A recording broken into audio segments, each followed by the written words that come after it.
Hey everybody, it's Elle or Arielle. I am back for another bump date! Yay! So I'm so excited to be doing another bump date for all of you guys. As of today, I am 6 weeks and 1 day. So this bump date is going to be all about my 5 weeks of pregnancy, or week 5, because obviously week 5 is all finito. I am done with week 5 and I'll tell you all about it.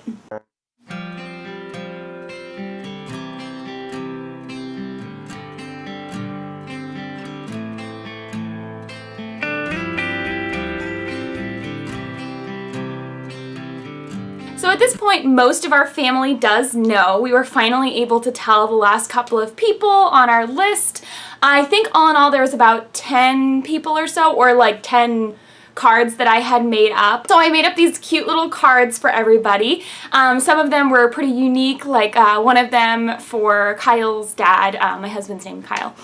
For Kyle's dad, it said, you know, you're great, you're fabulous, blah, blah, blah, and how about a promotion? And on the inside it says the best dads get promoted to granddad or something like that, and so that was really cool. He didn't have as much of a reaction as I thought that he would have, but he's just a very stoic person, so that's totally fine. But then a lot of other people had really wonderful reactions, and it was just so cool being able to tell everybody, and it was just amazing.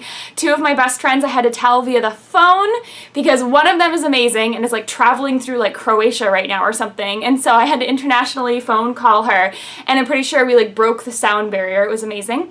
And then my other friend works for a really big, very fancy company and like gets no time off, and so we were just trying to coordinate having a dinner together and it was not working, and I was just like, Kyle, I can't have this best friend be the last one to know that I'm pregnant.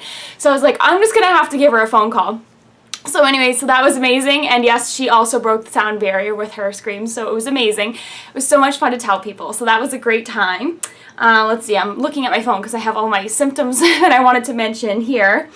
So I have had like a touch of morning sickness. It's not really in the morning, obviously, because I work as a night shift nurse, so I wake up in the afternoon.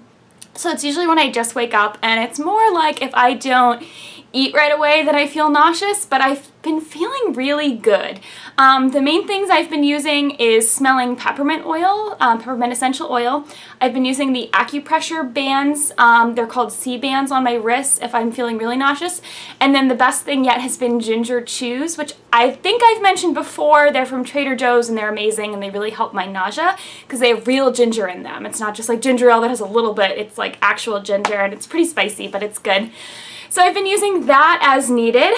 One of the other symptoms I'm definitely having, if you can't tell, is oily hair and skin. Oh, so glamorous. So I swear, and my husband was so sweet, he's like, I think you're glowing a little, which really just like, oh my gosh, so many feels. I thought that was so sweet for him to say, and I do feel kind of like I'm glowing just because I'm so happy, but definitely I have noticed that I just feel more oily.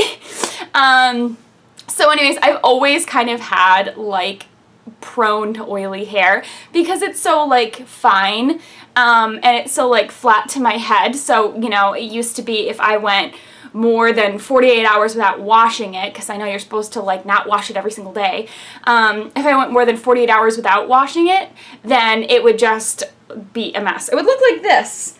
And for the record, I literally showered last night. It has probably been, I don't know, what, like 16 hours since I showered, which is crazy. And like, look at how oily this hair is.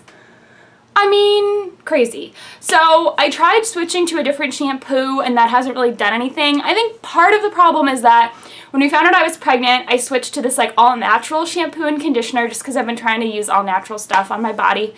And not that I was using crazy stuff before, and I think that it's just not doing as good a job of like stripping the oil as the other one did, because it doesn't have any sulfates, it doesn't have any, like it doesn't suds, which I know is fine, but I just don't think it's doing as good a job as I want it to, and so it's just not doing that. The other thing I think is happening is every time I'm sleeping, even though the air conditioner is like cranked, I think I've just been sweating a lot in my sleep. I think it's related to the pregnancy or hormones, whatever. My basal body temperature has continued to be elevated, definitely from the progesterone. And so that's kind of what's been going on. The other thing to mention in terms of progesterone, I'm not sure if I mentioned it last week or not. I don't remember. But anyways, I switched from PIO, progesterone and oil, to a progesterone suppository, which I take 3 times a day. And that is so much easier than the progesterone and oil. I don't know what it was, but the oil just wasn't working for me. It was causing huge bruises, and like I couldn't sit down. It was absolutely awful, and we talked to the on-call line multiple times about it, and every time they gave us suggestions and whatever, and it was just really frustrating, and finally I was just like, can I switch? And they switched me, so I was super happy about that. So I will be on progesterone suppositories 3 times a day until I'm 10 weeks or so pregnant. So halfway there to 10 weeks pregnant. So let me see if there's anything else I wanted to mention. Oh yeah, so about the oily hair, I've also noticed that like I haven't necessarily been breaking out as much. It's just that like when I do get a spot on my face, it's like a monster. It's not like, oh, there's a little bump here and there. It's like, ah, out of the blue. And so I made myself this, guys, and it's all smudged because I like totally touched it right out of the shower, and it's all like gross now. But it says frankincense acne treatment oil. It is literally just coconut oil and a couple drops of frankincense essential oil. I read online that frankincense essential oil is safe to use during all like times of pregnancy, and that it is got a lot of really good properties for your skin, and it's supposed to help a little bit with like the oiliness and everything. So I just use that right when I get out of the shower. I know it's counterintuitive to put oil on an oily face, but the concept is that like when you get out of the shower and you've just washed your face, because I wash my face in the shower, when you get out of the shower and you wash your face, it's all stripped of its oil, and so you want to add like a cleansing oil back on so that it doesn't make bacteria-laden oil? I don't know. It's complicated. I'm not a skin expert. And then for those of you that are going to be like, use tea tree oil. I do. I use tea tree oil in my face wash, actually. So that's where I'm getting tea tree oil. And I just like, it's like foaming face wash that I make myself with just Castile liquid soap in a foaming dispenser with water and tea tree oil. And then all I do is I just like put it on, rub it on my face, and just let it like sit there for a minute and then wash it off so that all of the good properties get absorbed. And then I put on the frankincense essential oil. So I've been noticing that does help a little bit, but if any of you have any suggestions for the oily hair, please let me know, because it's driving me bananas. I know it is summertime and it's just hot outside and it's humid.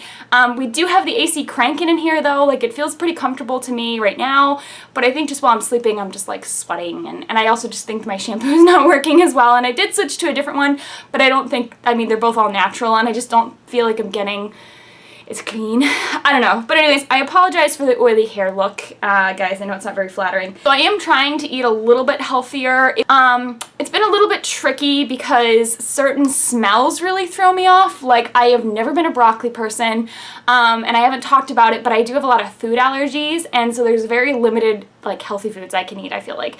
So the ones that are safe for me to eat, I do try to eat. And broccoli is one of those things, and I've never been a huge broccoli fan. There's other vegetables I can eat as well. Never been a huge broccoli fan. I know how good it is for you, and my husband likes broccoli, so I try to make it a lot.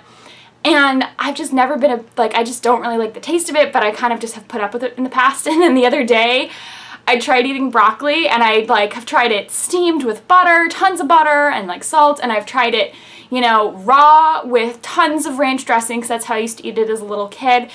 And like no matter what I do, it's almost like the smell I can't get over. It's so, I definitely is like the pregnancy spidey sense of the smell thing, because that's been huge. Everything around me smells so much more intense than it did before. So that's definitely a big part of it, is just like the smell of these like healthy foods are just not working for me. But I'm still eating things like pickles, and my egg craving has kind of withered away a little bit. I definitely was craving eggs last week, and now it's like not as much. So I definitely haven't been super interested in dairy. I do drink a glass of milk with every single meal to make sure I'm getting enough calcium, but I just like have to kind of, I don't know, like, like I bought this yogurt that's really delicious and it's like maple flavored. And it was so good, I wasn't paying attention to how much I ate. And after I ate like a cup and a half of it, I was like, oh, my stomach does not feel good. And I just think that's the only kind of like sickness I've had, is if I like way overdo it. But I know I'm only 5 weeks and everyone's been telling me, oh, just wait, just wait, just wait. So we'll see, but I'm really hoping that I have a pretty easy pregnancy. I feel like after everything we've been through, it would be really nice if I had an easygoing pregnancy. And my mom always talked about how pregnancy was the best time in her life and she felt so good, and you know, she never had any bad symptoms and she just felt great. And so I think that that would be really amazing if I inherited that. So we'll see. But anyways, that's it for now, guys. And let me know if you have any solutions for this. And like, if you hit the like button if you've liked my video. And go ahead and subscribe if you could. And yeah, how are you guys feeling? What's going on in your journeys right now? Are any of you around the same pregnancy dates as me? I'd love to hear all about it. But that's it for now, guys. And if you like, subscribe. Bye!